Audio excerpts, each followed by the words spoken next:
Perfeito amor lança fora o temor. 1 João, capítulo 4, versículo 18. Para que nossa alma se expanda sem receio, através das realizações que o Senhor nos confia, não basta o imperfeito amor que estipula salários de gratidão ou que se isola na estufa do carinho particular, reclamando entendimento alheio. É necessário rendamos culto ao perfeito amor que tudo ilumina e a todos se estende sem distinção. O imperfeito amor, procurando o gozo próprio no concurso dos outros, é quase sempre o egoísmo em disfarce brilhante, buscando a si mesmo nas almas afins para atormentá-las sobre múltiplas formas de temor, quais sejam a exigência e o ciúme, a crueldade e o desespero, acabando ele próprio no inferno da amargura e da frustração. O perfeito amor, contudo, compreende que o Pai Celeste traçou caminhos infinitos para a evolução e aprimoramento das almas, que a felicidade não é a mesma para todos e que amar significa entender e ajudar, abençoar e sustentar sempre os corações queridos no degrau de luta que lhes é próprio, para que te libertes assim das algemas do medo. Não basta te acolhas no anseio de ser ardentemente querido e auxiliado pelos outros, segundo as disposições do amor incompleto. É indispensável saibas amar com abnegação e ternura, entre a esperança incansável e o serviço incessante para a vitória do bem, sobre a tutela dos quais viverás sempre amado, segundo o amor equilibrado e perfeito, pela força divina que nos ergue triunfante dos abismos da sombra para os cismos da luz.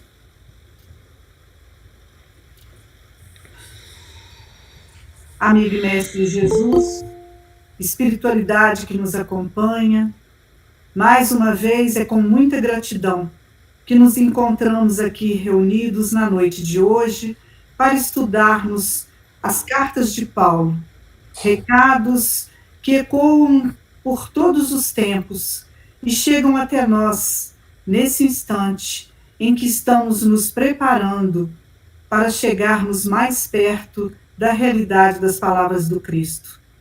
Abençoa, Senhor, cada um de nós, cada lar aqui representado.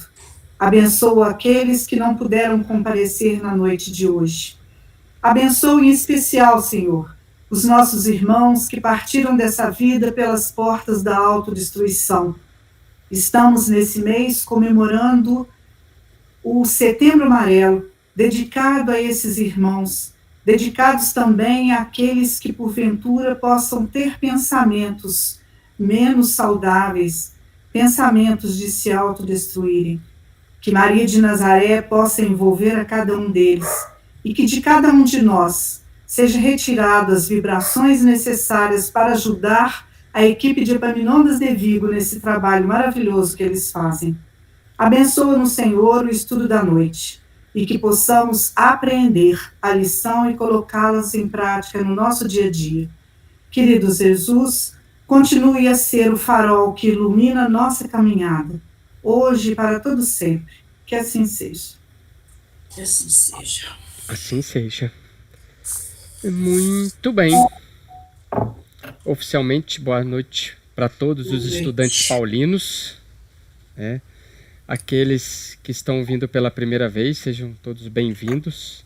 Aqueles que estão depois vendo e ouvindo a gravação, os estudos das aulas anteriores já estão disponíveis aí, inclusive, no YouTube da FEAC e nos links que são disponíveis aí, tá? Então vamos lá, turma. A gente, semana passada, nós terminamos o capítulo 1. Vencemos o capítulo 1, tá? Vocês estão de parabéns, venceram o capítulo 1, chegaram no capítulo 2 e vamos para frente. Então vamos iniciar aí, tá? Paulo já vai começar a aprofundar um pouco mais no seu texto. E esse capítulo 2, o interessante é a gente observar e trazer, e vai ser até um discurso bastante repetitivo que eu vou falar, é trazer para nós da atualidade, né? Roma, conforme a gente falou, era a capital do império politeísta, do império material, o império de todas as tentações, de todas as partes, né? Bem semelhante com o que nós estamos vendo hoje, com o que nós estamos passando hoje. Então, o grande exercício nosso, e Paulo, realmente, a mensagem de Paulo ele é atemporal, tá? Ele está bastante na frente do seu tempo.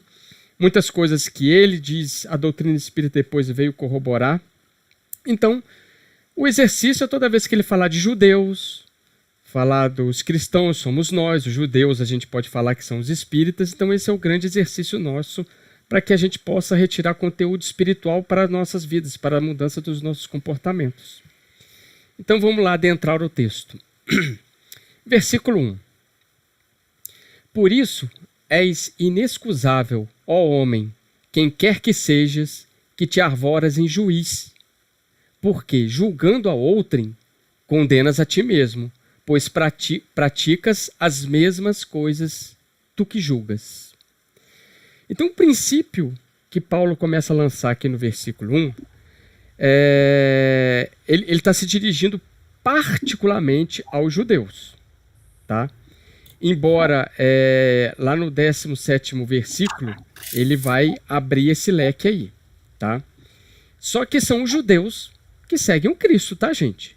São judeus que seguem o Cristo, ok? Por quê? Porque eles já conheciam a lei mosaica, tá? Então, eles já tinham conhecimento da lei mosaica, eles tinham várias práticas de atos exteriores, tá? Então, ele quer aqui, ele vai até ser mais claro depois, né? Ele fala para o judeu, mas para o gentio também. Mas ele sempre gosta de colocar os judeus primeiros, exatamente pela facilidade que eles já têm da lei mosaica, pela facilidade que eles já têm do monoteísmo, tá? E, em verdade, os judeus são tão responsáveis quanto os gentios. Ou, numa linguagem mais bíblica, são tão culpados quanto os gentios, tá? Então, o que ele está falando aqui? Se tu que se coloca na posição de juiz está condenando o outro, é porque tu mesmo está fazendo a mesma coisa que eles. Então você está condenando o adultério, mas você também está cometendo. Você está julgando o furto, está condenando o furto, mas você também está roubando. Então observe como Paulo já vai avançando nesse tema. Tá? Ele vai avançando no tema da moralidade do povo. A moralidade do povo. Então, se você coloca numa posição que você está julgando o outro, olha para o que você está fazendo também.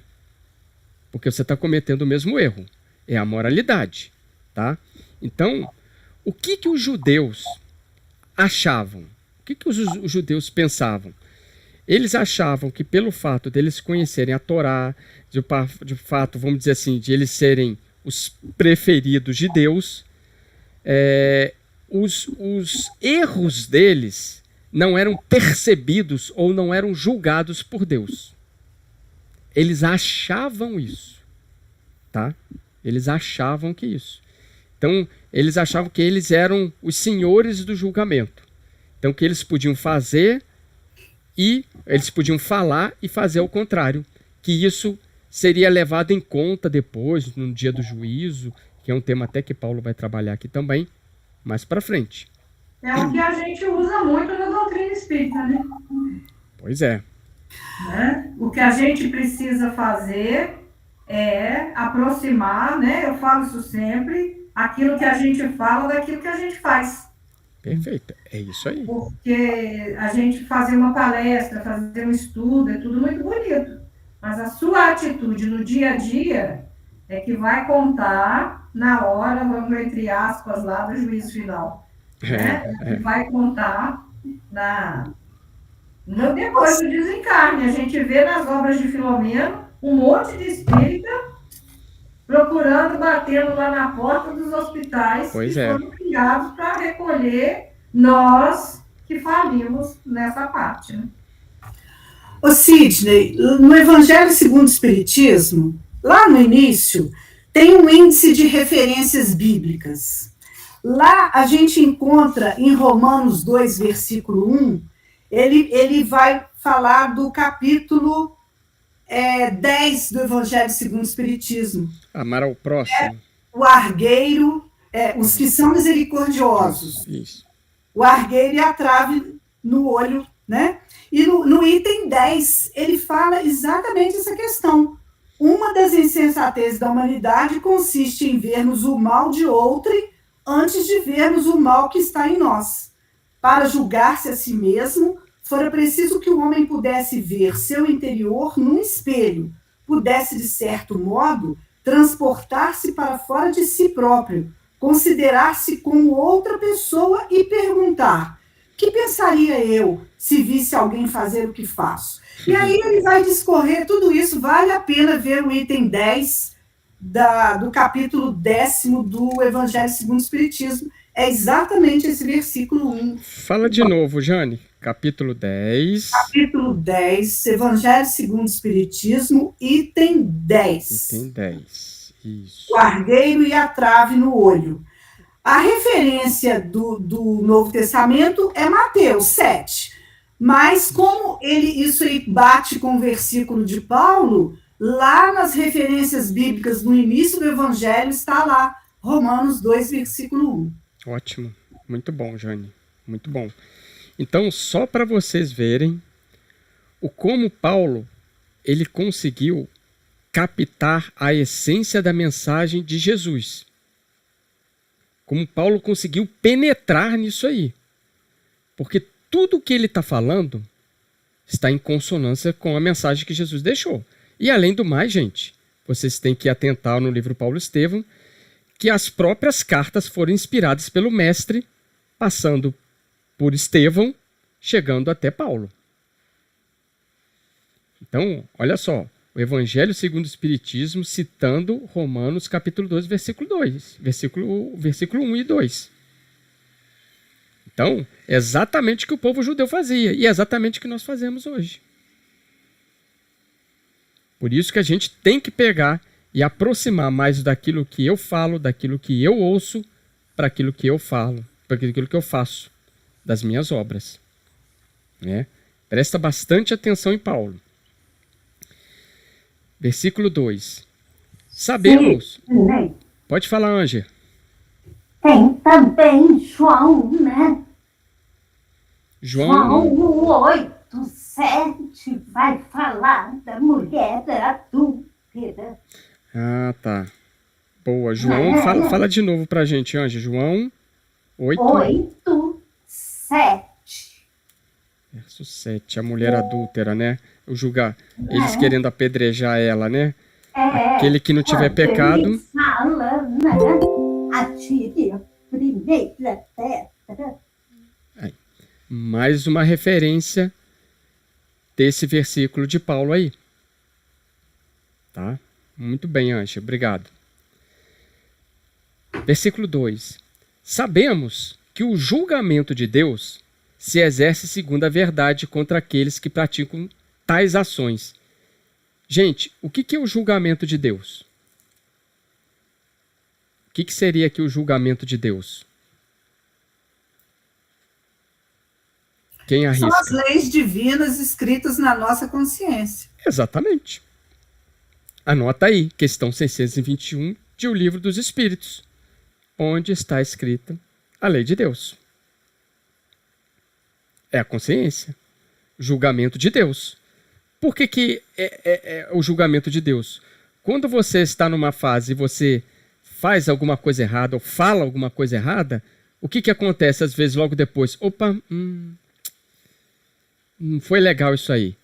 O que é aquilo ali? Você próprio conseguiu, entre aspas, fazer um julgamento da sua atitude, da sua fala. Olha, não foi legal aquilo ali. Nossa, eu cometi um erro. Isso é a lei de Deus sendo despertada na nossa consciência. Tá? E interessante anotar também a questão 622, que é a questão onde Kardec pergunta: confiou Deus a certos homens a missão de revelarem a sua lei? Ele fala que sim. Em todos os tempos houve homens que tiveram essa missão.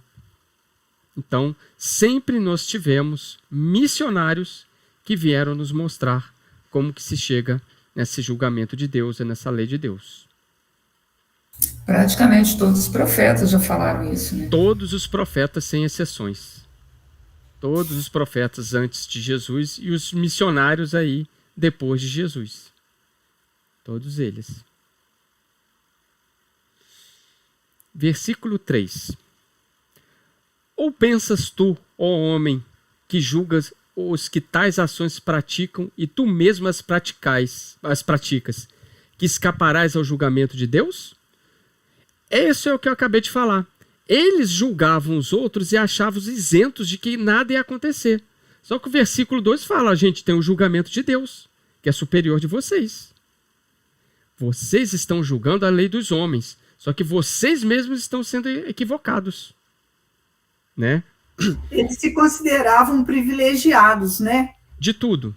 De tudo. Achavam que tinham vantagens, mas esqueceram que isso não isenta do escolhido, já. Aí eles, né? Esse título fez o ego florescer. Né? Eles eram os the chosen, os escolhidos. Né? Então, assim, olha só, gente. Eles se achavam o filho de Abraão, discípulo de Moisés. Né? A tradição religiosa deles era de séculos, gente. Séculos. A sociedade deles foi construída em volta de uma religião. Só que isso tudo também trouxe uma soberba. Isso trouxe um orgulho muito grande. Né? A soberba deles é tão grande que o fato de você esbarrar numa pessoa, num gentio, aquilo te tornava impuro. Isso é soberba. O que você esbarrar numa pessoa vai te tornar impuro? Isso é uma soberba, isso é uma prática soberba. Então, eles eram zelosos com o seu conhecimento. Né? Então, sou judeu, sou filho de Abraão, conheço muitas coisas. O que faltava para esse povo? Espiritualidade. Compaixão, misericórdia. Faltavam a chave para adentrar, que foi Jesus.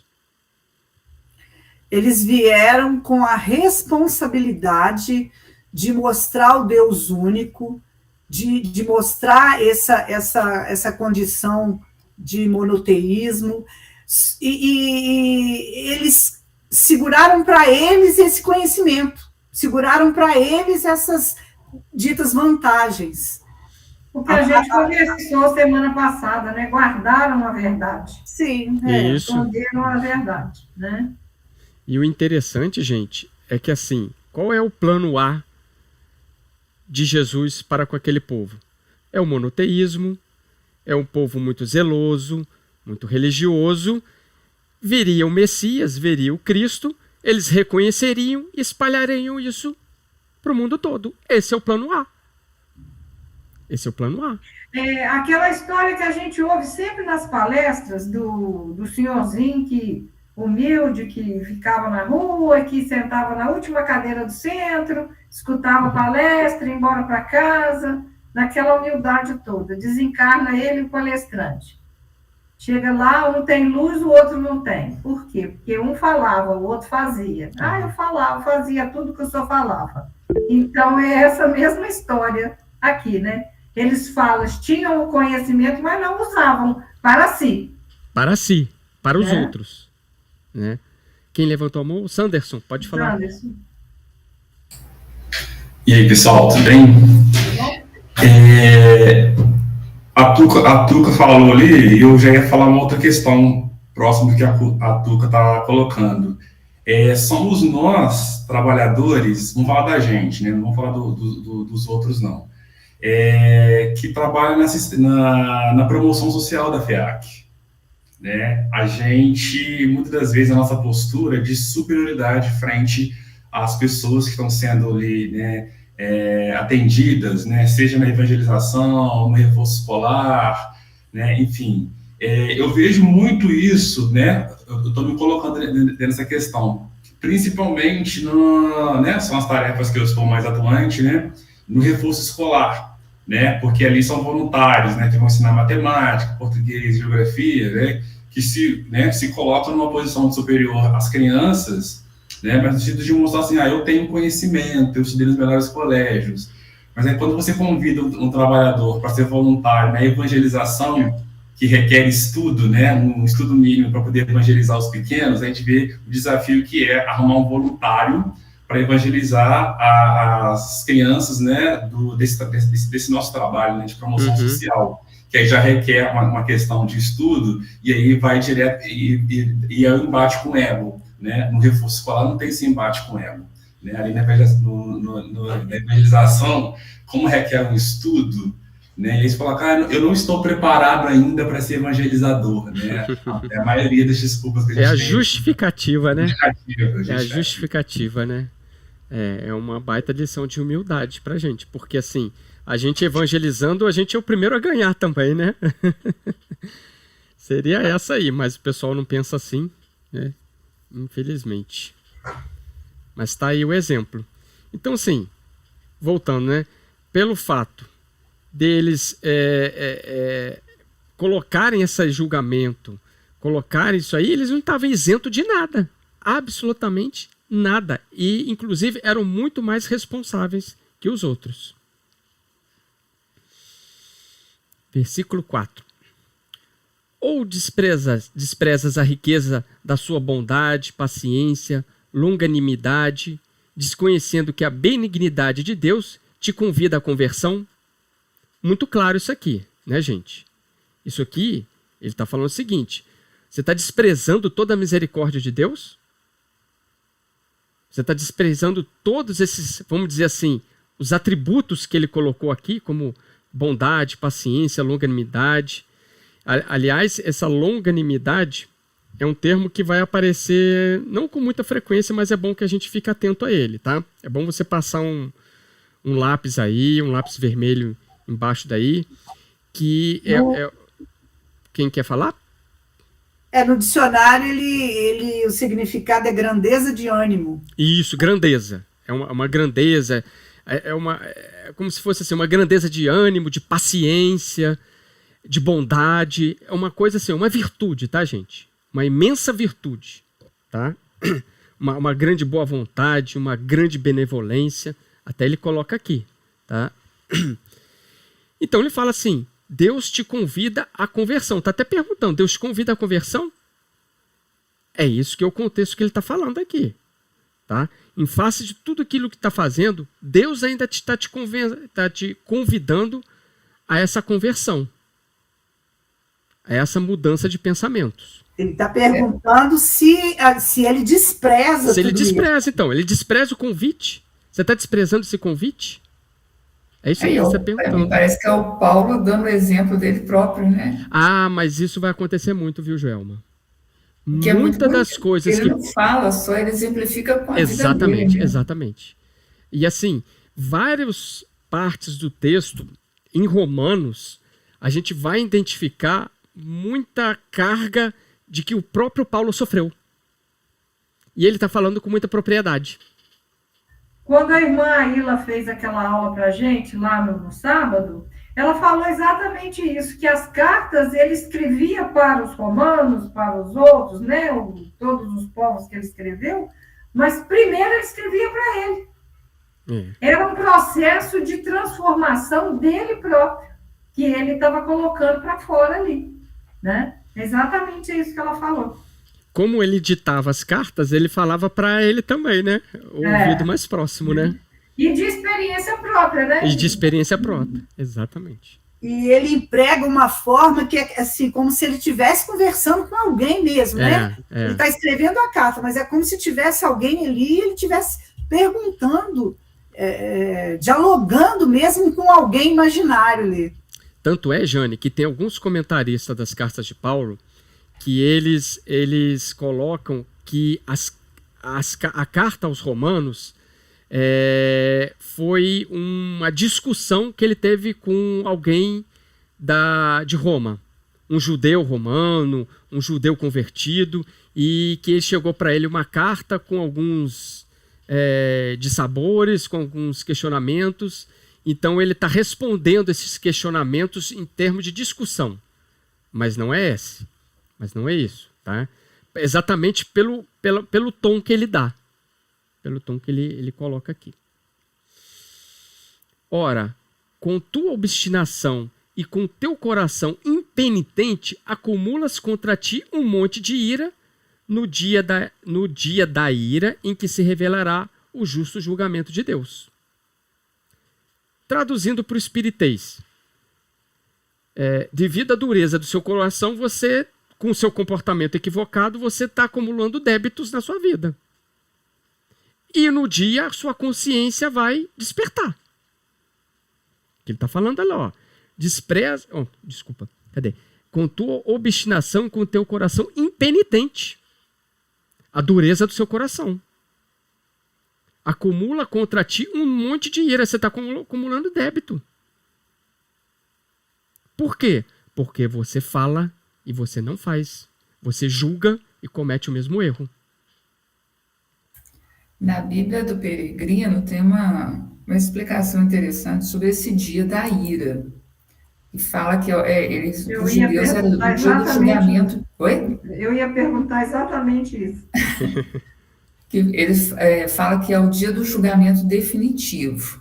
E continua assim: a pregação profética anuncia julgamentos finais de época ou de império no curso da história. Exemplos clássicos são a destruição de Jerusalém e o exílio. Aí eu fiquei pensando assim, sempre então, esse dia da ira é uma marca de um tempo, né? Eu acho que nós estamos num dia da ira, porque se a gente está assim, no auge da transição, né, tem que tomar um certo cuidado com a nossa postura justamente por conta disso. Porque, assim, traduzindo para a gente, é o dia do pagamento, é o dia do despertar da sua consciência. É o dia da ação. Não é um dia, né? Não é um dia, tá? Isso é símbolo, tá, gente? É uma metáfora. É uma metáfora isso aí. Foi bem lembrado, porque essa expressão também, vocês podem marcar aqui, inclusive ela vem do Velho Testamento, tá? Esse dia da ira, dia do julgamento, ela vem do Velho Testamento. Então Paulo vai utilizar muito isso aqui também. Vocês podem marcar que isso aqui é um termo corriqueiro de Paulo. Tá? Maria levantou a mão. Eu estava pensando sobre a questão das reencarnações e pensei na individualidade do espírito. Seria aquele momento de prestação de conta das suas ações rumo ao processo de trabalho, de evolução, de aprimoramento. Perfeito. Isso mesmo. É como se fosse assim, no pensamento que você colocou agora, é como se fosse uma reencarnação expiatória. Né? Uma reencarnação expiatória. Né? A gente fez aí a prece para os nossos irmãos suicidas, né? As reencarnações subsequentes deles são reencarnações expiatórias. Então, seria mais ou menos dentro desse contexto aqui. Pode falar, Eduardo. Curiosamente, eu tenho um texto que me acompanha, eu passo muito para os meus filhos, de Joana de Ângelo, do Vida Feliz, que tem a ver com o que nós estamos conversando. Vou ler, ele é pequeno, mas vou ler rapidinho. Depois que cometas um erro e tenhas consciência dele, começa a reabilitação. Nada de entregar-te ao desalento ou ao remorso. Da mesma forma, como não deves insistir no propósito inferior, não te podes deixar consumir pelo arrependimento. Esse tem somente a função de conscientizar-te do mal feito. Perdoa-te, encoraja-te e dá início à tarefa de reequilíbrio pessoal, diminuindo e reparando os prejuízos causados. Acho que está dentro do... Isso, é a consciência despertando para isso aí. A consciência despertando. Exatamente. Entendeu? Tá. Qual que é a mensagem, o número da mensagem, Eduardo? Então, o seu áudio, você fechou seu áudio e a gente não escutou.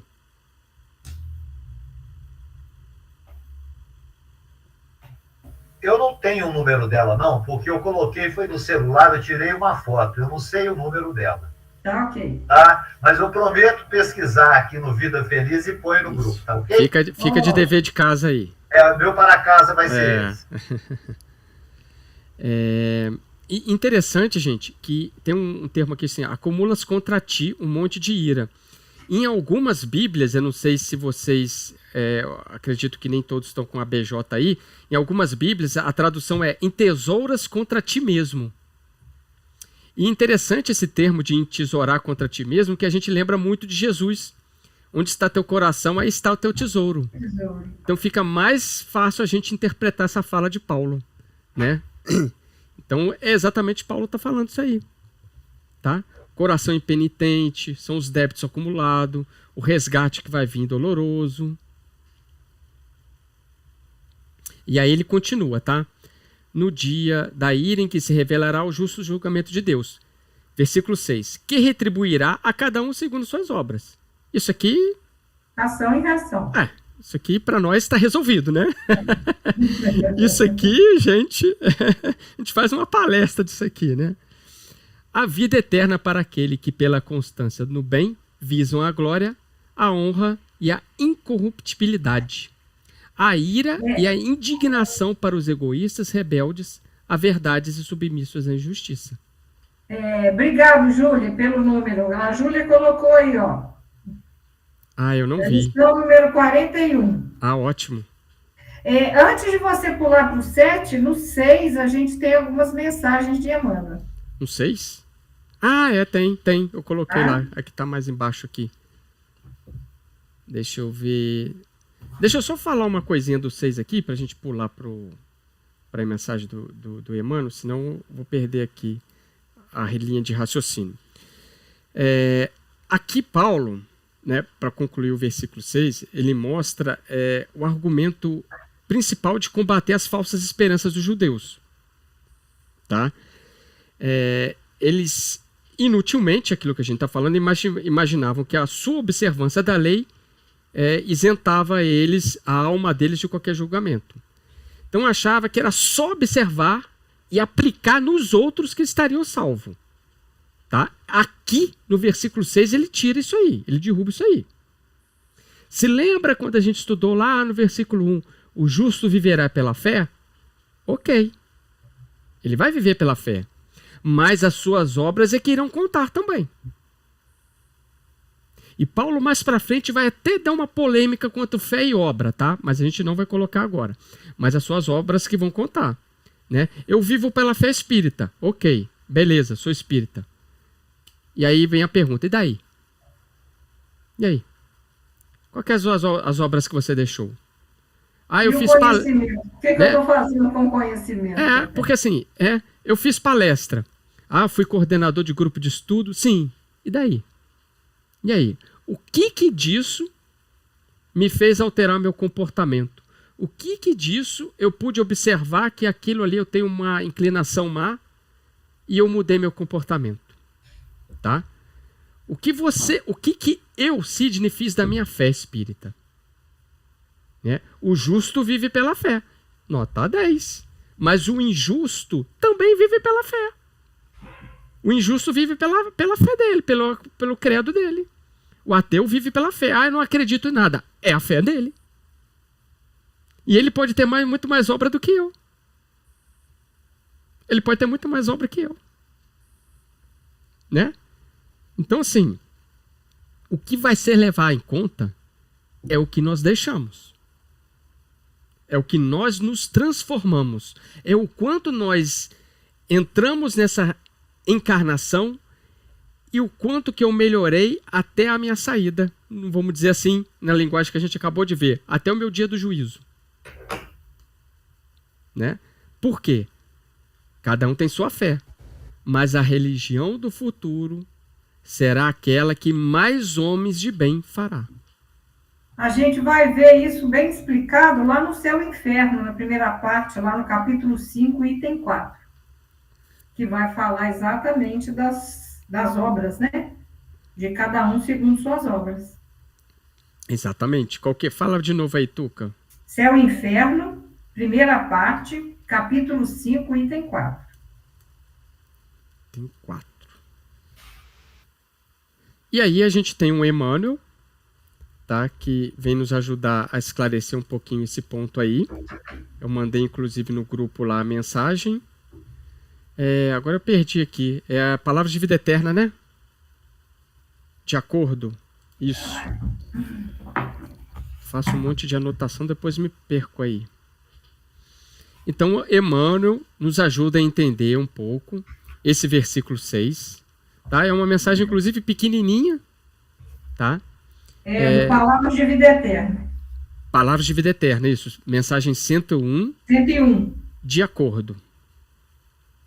Alguém leu a mensagem que gostaria de fazer algum comentário sobre ela?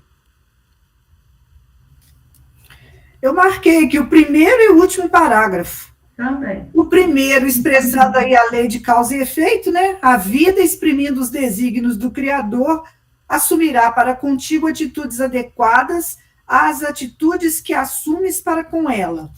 E o último, é assim que dor ou alegria, paz ou inquietação, merecimento ou desvalia, sombra ou luz em nosso caminho, será sempre salário moral, de acordo com as nossas próprias obras, nessa e em outras existências, né? Essa palavra que salário moral é bem profundo, né?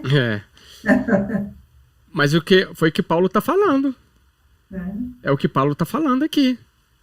O Paulo está explicando, gente, não sei se vocês repararam, a lei de ação e reação com outras palavras e com exemplo.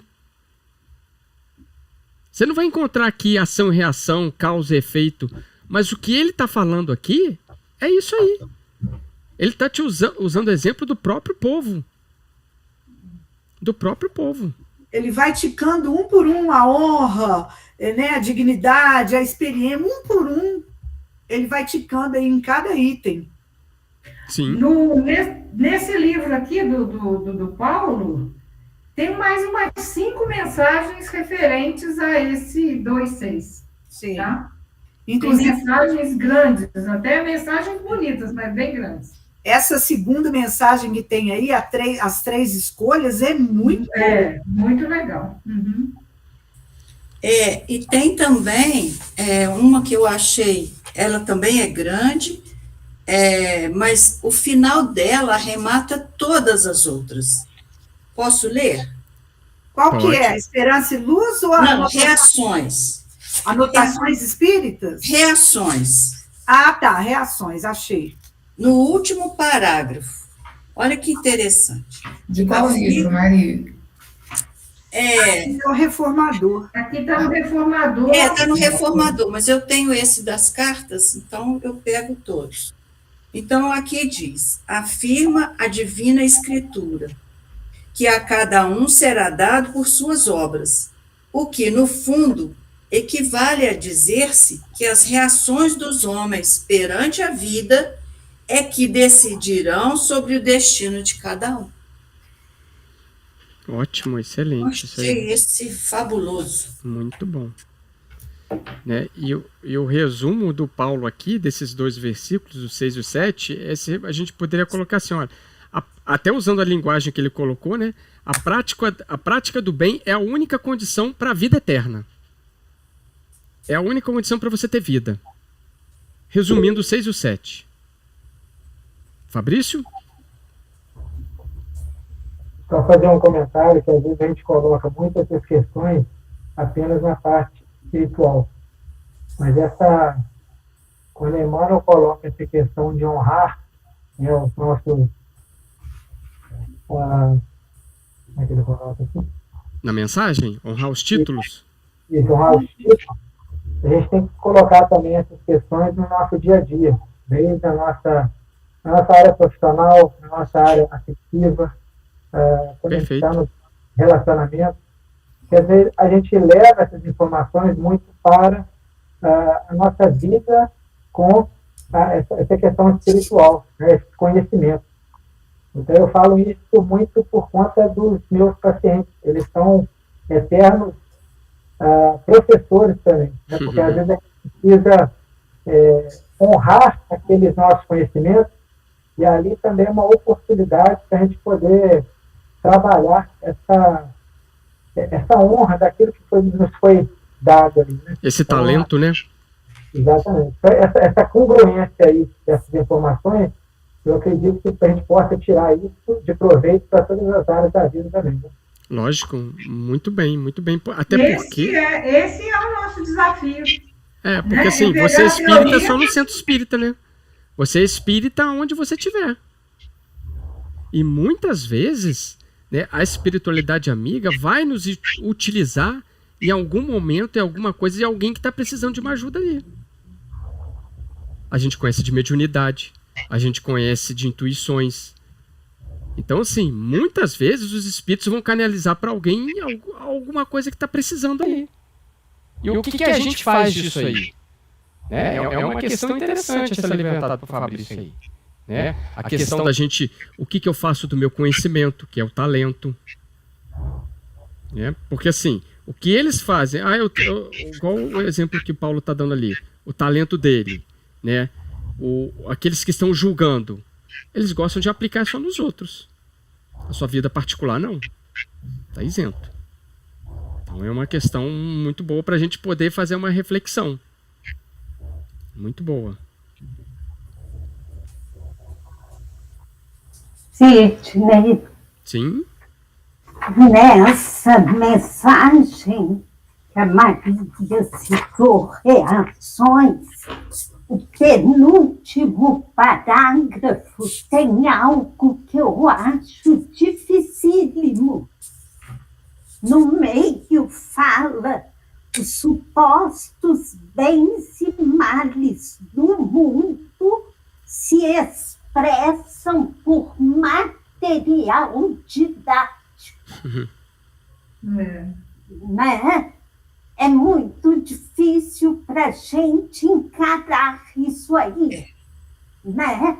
O bem, ótimo, mas e o mal? Dificilmente a gente vê como aprendizado. Né? Verdade. Muitas vezes a gente falha nas obras por causa disso. A gente não consegue ver bem em tudo. E é tão desafiador esse item que você levantou. Paulo viveu isso. Paulo ensinou isso porque ele via nos seus agressores um pedagogo, um professor para poder testar o que ele já tinha aprendido. Então, quando acontece alguma coisa em nossa vida, uma discussão, alguém que vem nos provocar, ele é o professor para saber até onde eu aprendi aquela matéria.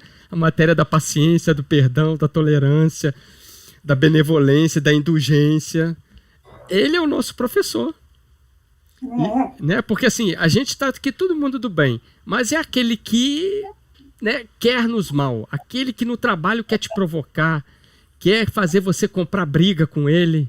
É ele que vai testar, é ele que vai ser o seu professor, né? Porque é muito fácil a gente ir no sorriso e tal, mas e aí depois? Nos bastidores, lá fora do centro espírita. É lá que a gente vai exercer, gente, a nossa prática, é verdade, ele é o pedagogo. A Júlia levantou a mão. Pode falar, Júlia. Eu acho que essa questão é o famoso vigiar, né? A gente ora, pede. E aí, na hora da lição, se a gente não estiver vigiando, vacila mesmo. Né? Vacila, escorrega. A gente escorrega. E aí, o mais engraçado, isso acontece muito comigo. Na hora de vacilar, por uma fração de segundos, vacilei na lição. É muito engraçado, tem que vigiar muito mesmo. É o que o próprio Paulo fala, né? Aquilo que eu não quero, o bem que eu quero fazer, esse eu não faço, mas o mal que eu não quero, esse eu estou fazendo. Esse eu faço. Ô, Júlia, e eu achei interessante isso que você falou, né? Que às vezes numa fração de segundo, você já fez aquela ação, aí você fala, opa, fiz. Isso acontece muito comigo. Às vezes a gente fala assim, nossa, pra que eu fiz? Mas pelo menos a gente ainda tem esse entendimento ainda, né? De tentar voltar, falar, opa, vou tentar aqui reestruturar alguma coisa. E aí o Sidney até fala que às vezes no trabalho tem aquele que te puxa, né, ali pra dosar e ver se você aprendeu. Às vezes não é só no trabalho, não, Sidney. É dentro de casa, às vezes, também, sim, na família, são os É mais o próximo próximos, mais às próximo, vezes. Exatamente. E a gente ainda falha de forma, assim, enorme, mesmo dentro da nossa casa. Então, a gente precisa o tempo todo orar e vigiar, e agora eu até botei, né? Orar e vigiar e trabalhar, que é o que a gente falou nas últimas vezes. Nessa mensagem que a Anger comentou, o primeiro parágrafo dela fala disso aí que vocês estão falando, ó. Mediante a realidade de que daremos conta de nós próprios às leis do universo, importa reconhecer que os acontecimentos que nos sobrevenham não são para nós as coisas mais importantes da existência, e sim as nossas reações diante delas. As nossas reações. Ou as nossas ações, né? É porque, às vezes, a coisa acontece para você, e aí você está ali equilibrado, igual as meninas falaram, a Melina e a Júlia. Você está num padrão vibratório bom, de repente alguma coisa acontece e o desequilíbrio vem com uma rapidez tão grande, a reação àquilo que aconteceu, ele vem de uma forma tão abrupta que você fica depois pensando, poxa, eu já não era mais para fazer isso. É aquela frase que o Falcone sempre fala, que não é aquilo que me acontece, não é aquilo que acontece que é o mais importante. O mais importante é o que eu faço com aquilo que me acontece. E a Estou gente... vivendo uma situação dentro de casa. Né? Esse é um fato, não é o mais importante. O mais importante é o que eu estou fazendo com essa situação que eu estou vivendo. Como que eu estou lidando, o que é que eu tenho que fazer com ela. Então, assim, a gente está vendo em Paulo o que realmente ele passou, né? O que ele viveu, ele está expressando também para a gente. E aí a gente, às vezes, age muito no instinto, né? Eu conto uma história para vocês, que da época que a gente fazia a campanha do quilo, aí chegava no Natal, a gente fazia a mega campanha do quilo. Não sei se o Sanderson chegou a participar. Acho que participou, né, Sanderson? A gente chegou até a fazer campanha junto, fazia a mega campanha. O domingo a gente fazia de 9 da manhã até as 4 horas da tarde. E eu era um dos coordenadores e ajudava. Aí eu ficava a parte da manhã, enchia o porta-mala do carro de mantimento para levar para a FEAC. E aí a gente fez a campanha, enchi o porta-mala de alimento e saí. Aí eu parei num sinal. Alguém veio me pedir uma ajuda. Pô, o senhor tem alguma coisa para poder me dar? E eu instintivamente falei assim, não tenho nada não.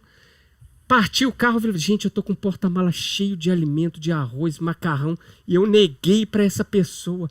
Eu fiquei numa vergonha. Eu voltei o carro para poder achar essa pessoa, e cadê que eu achava essa pessoa mais? Já viu aquela história que parece que Jesus se fantasia às vezes de alguém para poder te testar? Eu fiquei numa vergonha que eu Mas agi. O fato de você ter voltado já foi bom, já.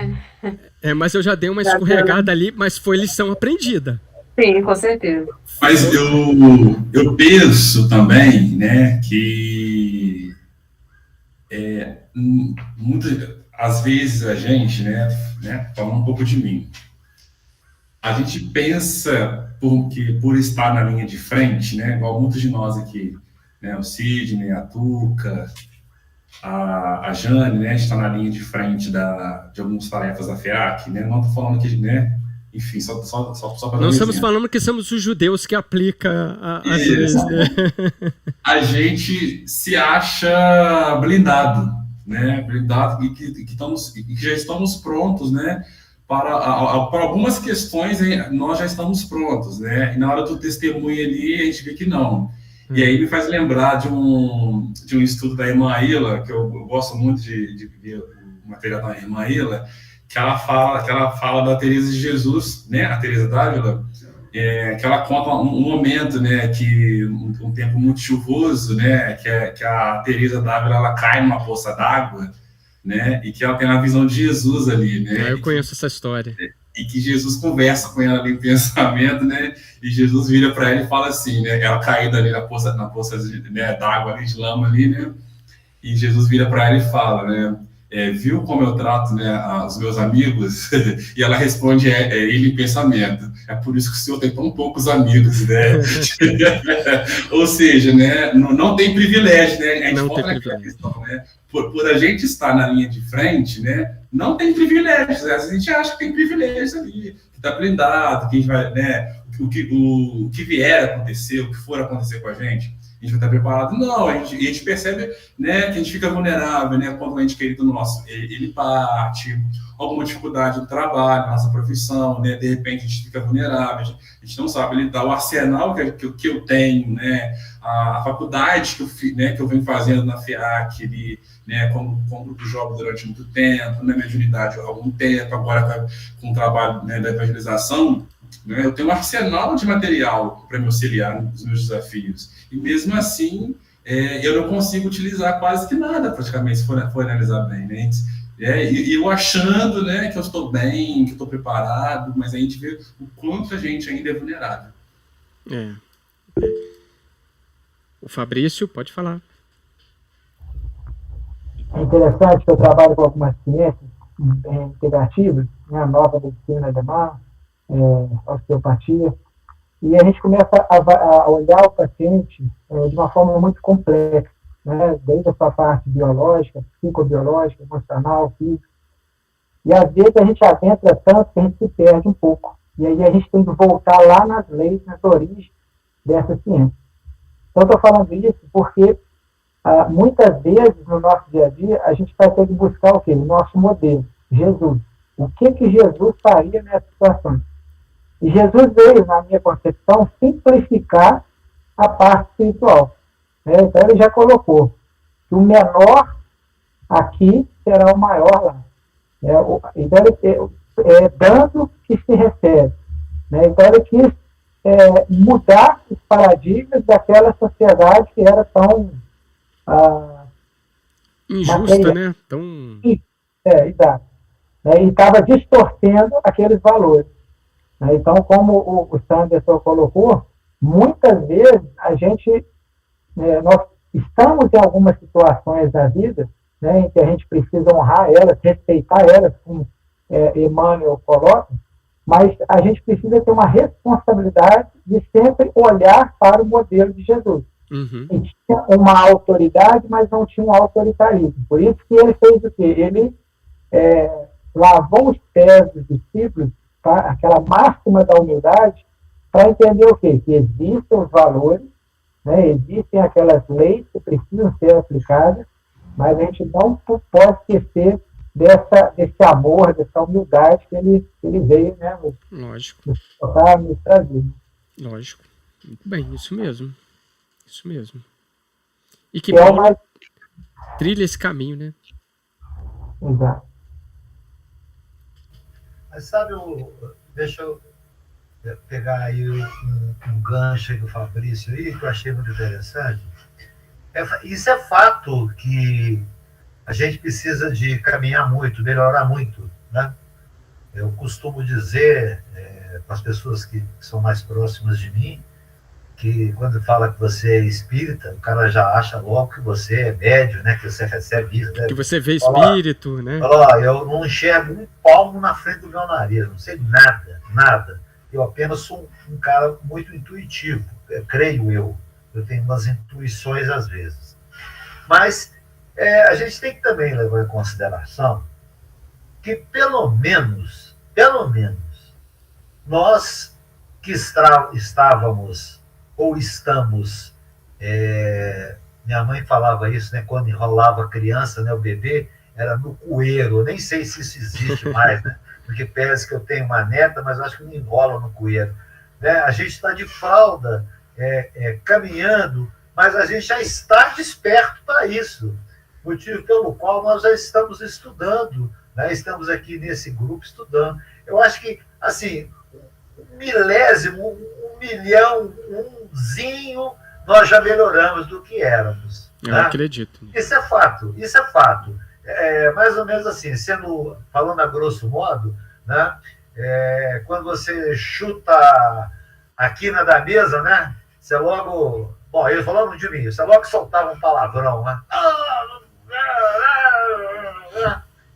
o vizinho te enchia a paciência. Eu já não faço mais isso. Dói. Deixa de doer, né? Dá um chute na mesa. Mas você já começa a... Opa, calma aí. Então, isso já é uma... Eu não falei insignificante, não. É uma pequena melhora pelo status que você era anteriormente. Mas, eu acho que nós estamos no caminho, né? Mas até o que você falou, e eu fazendo um link que o Fabrício mencionou, a passagem de Jesus, né, do mínimo você faz o máximo. Então, para você começar a querer grandes melhorias, você tem que começar dessas pequenas coisas. Você tem que começar disso aí. Aí eu xingo, hoje eu não xingo mais. Aí eu penso, eu já estou evitando pensar. Aí eu fazia. É o mínimo, gente. Quem é fiel no mínimo, pode dar para ele que ele vai ser fiel no máximo. Agora, se você continua fazendo esses pequenos erros, essas pequenas coisas, como que você vai querer dar aquele salto evolutivo? Então é só desses detalhes, gente. É desses detalhes que a gente vai evoluindo. Um detalhe aqui, e a gente vai conseguindo construir a nossa evolução. É isso aí. A gente fala que às vezes uma melhora é uma insignificância, mas aquilo ali é um passo para eu fazer outras coisas, para eu começar a perceber, opa, melhorei isso aqui. Ih, cara, agora eu tenho que melhorar isso aqui. E a gente vai construindo essa evolução. O segundo passo só pode ser dado depois que você dá o primeiro. Então, gente, a gente não tem que ficar falando assim, mas eu fiz só isso. Gente, é desse pequeno, né? É de uma molécula que foi construído o mundo todo, o planeta Terra. É de um mineral que foi construído tudo começa do mínimo. Então a sabedoria de Jesus, quando fala se você é fiel no mínimo, você é fiel no máximo. Mas se você é infiel no mínimo, você é infiel na grande coisa também. O próprio Paulo, a gente tem ideia de que Saulo se transformou em Paulo, assim, né? Só no encontro com Jesus, mas eu li em algum lugar que ele demorou 17 anos, né? Refletindo sobre aquilo tudo, até sair em pregação. Ele foi pro deserto, ficou 3 anos no deserto, com Átila, então, com Prisca. Não é uma coisa assim, né? Então ele ficou nessa fase de reflexão para depois realmente colocar a cara no mundo. Né? Então, é assim, gente. É assim, a gente não tem que menosprezar as nossas pequenas conquistas, muito pelo contrário. A gente tem que valorizar, é uma questão de valorizar a si mesmo. De valorizar o que nós conquistamos. Poxa, hoje eu fiz a minha reflexão. À noite eu vou dormir, eu vou tomar um banho. O que eu fiz hoje no dia que valeu a pena, que eu falei assim, nossa, Sidney, hoje você acertou. É a reflexão que Santo Agostinho nos ensina, gente. Nossa, hoje eu consegui evitar, hoje eu falei, não, mas hoje eu falei isso, mas amanhã eu vou fazer diferente. É você fazer esse questionamento, isso é questão de valorização pessoal, íntima, sua. É pessoal, ninguém pode fazer esse questionamento para você, é você com você mesmo. Entendeu? Sidney com Sidney mesmo. Então, o que para uma pessoa, às vezes, está passando um enorme problema, eu poderia fazer mais facilmente. Ao contrário, também é. Falei assim, o que hoje eu estou valorizando um baita de um problema, a pessoa fala assim, poxa, é por isso que é pessoal, a evolução é pessoal. Né? Ela é íntima. Mas também a gente não pode ficar esperando, né? Pensando assim, faço isso na próxima encarnação, né? Vamos agir para nessa já adiantar bastante, né? Inclusive, Kardec tem um item desse que ele está respondendo no livro, que ele pergunta no livro dos Espíritos. Mas e o espírita que sabe da imortalidade da alma e fala, essa eu vou deixar para a posição. Você lê do engano. É igual o Paulo está falando aqui, você está acumulando débito. Né? Principalmente aqueles que aniversariam o dia de hoje e não manda bolo para o coordenador do grupo de estudo. Esse está angariando mais débito ainda. Entendeu? A gente continua aguardando o bolo aqui. Vamos lá, gente. Só para a gente fechar aqui o 9. O 9 aqui. Ele continua falando, né? Tribulação e angústia para toda a pessoa que pratica o mal, para o judeu em primeiro lugar, mas também para o grego. Olha só, glória e honra e paz para todo aquele que pratica o bem, para o judeu em primeiro lugar e também para o grego. Porque Deus não faz acepção de pessoas. Então, o que ele está colocando aqui? Os judeus o grego aí, desculpa interromper, só explicando, grego aí não é só grego, né? É grego no sentido, gentios. É a nacionalidade. Porque o que ele quer exprimir aqui é que ele falou lá no versículo 11. Né? Primeiro ele faz assim, judeu grego, judeu gentio, mas no final ele vira e fala assim, olha, Deus não conhece nenhuma nacionalidade. Deus não faz acepção de pessoas. Se os judeus são privilegiados porque sabem da lei mosaica e receberam o Messias, vocês são os mais responsáveis. Mas no fim de tudo, eu não vou fazer acepção de nenhuma religião. Todos vocês são filhos de Deus. Todos nós somos filhos de Deus. É isso que Paulo está querendo colocar. Tá? Então, aqueles que têm mais responsabilidades, mais severamente, entre aspas, serão castigados, serão responsáveis. Mas aquele que não tem nenhuma religião e faz o bem, está aí. Fez a sua missão. Ok? Fica de dever de casa aí a leitura do capítulo 17 do Evangelho segundo o Espiritismo, que é o Sede Perfeitos, quando ele fala aqui do homem de bem. Isso. E a gente vai falar até do homem de bem um pouquinho mais para frente. Eles têm a parábola do bom samaritano também, eu acho que é interessante para se contextualizar. Isso, exatamente. E Jesus utiliza do samaritano, que não era bem quisto pelos judeus, para poder fazer o bem para uma pessoa que estava no caminho. Exatamente, não faz acepção. Deus não faz acepção. Tá aí. Gente, paramos aqui então. Versículo 12. Já deu nossa hora. Semana que vem, dia 21. Falar nisso, cadê a Magda, né? A Magda não veio hoje.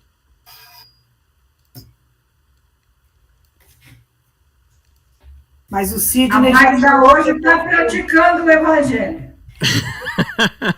O Sidney já falou aí, Ângela. Semana que vem, 21.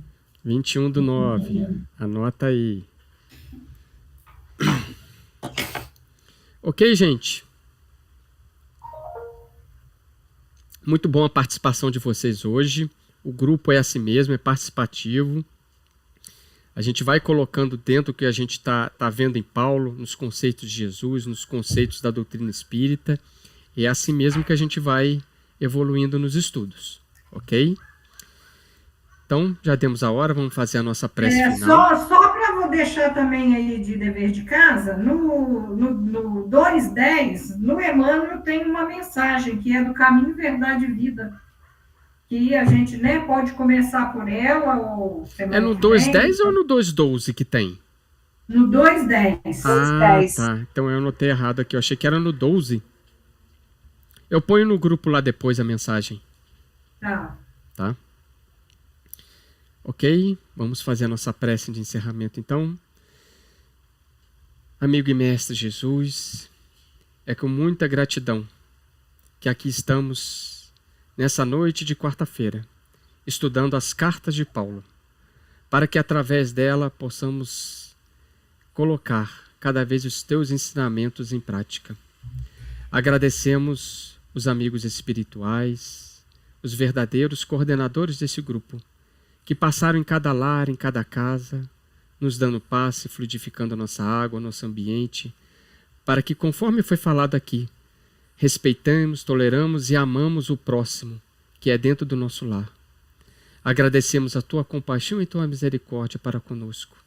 Nos envolva, Senhor, para que essa doutrina de amor e luz cada vez possa ressoar em nossos corações, mudando os nossos hábitos e a nossa visão de mundo.